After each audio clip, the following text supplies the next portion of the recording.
আসসালামু আলাইকুম ওরহমতুল্লাহি ওবরাকাতুহু। সম্মানিত দর্শক, আশুরার দিন অত্যন্ত গুরুত্বপূর্ণ।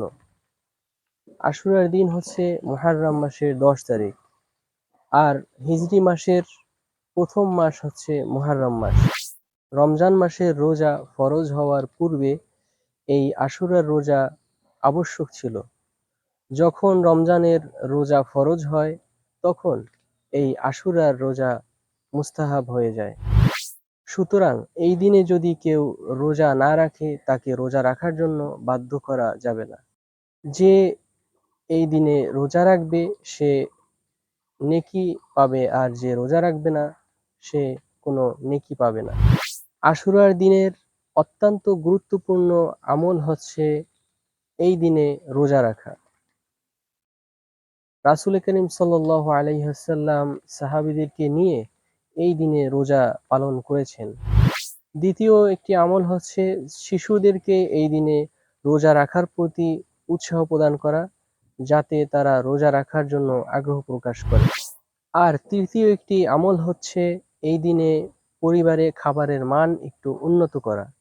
তবে প্রসিদ্ধ উলামায়ে কেরামগণ এটাকে আবশ্যক মনে করেন না। যদি এটাকে বেদাত মনে হয়, তাহলে এই খাবারের মান উন্নত করা থেকে বিরত থাকাই উত্তম। প্রিয় দর্শক, আশুরার দিনে রোজা রাখা যেহেতু অত্যন্ত গুরুত্বপূর্ণ ইবাদত, এখন আমাদের মনে প্রশ্ন, সেই রোজা কয়টি রাখব? আমাদেরকে অবশ্যই মনে রাখতে হবে, আশুরার দিনে শুধু একটি রোজা পালন করা থেকে আমাদেরকে বিরত থাকতে হবে। আশুরার আগের একদিন অথবা পরের একদিন সহ মোট 2টি রোজা আমাদেরকে পালন করতে হবে।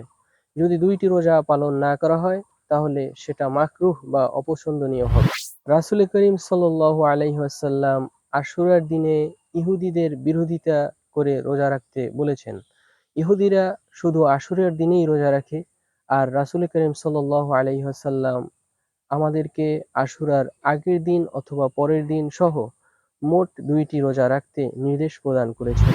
কারণ হাদিসে এসেছে, মান তাশাব্বাহা বিকওমিন ফাহুয়া মিনহুম, যে অন্য কোনো জাতির সাদৃশ্য অবলম্বন করবে সে তাদের দলভুক্ত হয়ে যাবে। আর সেজন্যই আশুরার রোজা ইহুদিরা যেহেতু একটি পালন করে, সেজন্য রাসূল করিম সাল্লাল্লাহু আলাইহি ওয়াসাল্লাম আমাদেরকে আশুরার রোজা 2টি পালন করতে বলেছেন। তবে একটি কথা আমাদেরকে অবশ্যই মনে রাখতে হবে, আশুরার জন্য কোনো বিশেষ কোনো নামাজ নেই। যদি কেউ আশুরার জন্য বিশেষ কোনো নামাজ আদায় করে, তাহলে সেটা বেদাত হিসেবে গণ্য হবে।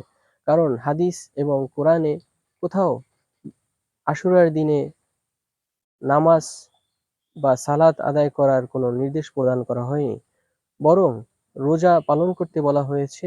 আর সেটা 2টি রোজা হতে হবে, একটি রাখা যাবে না।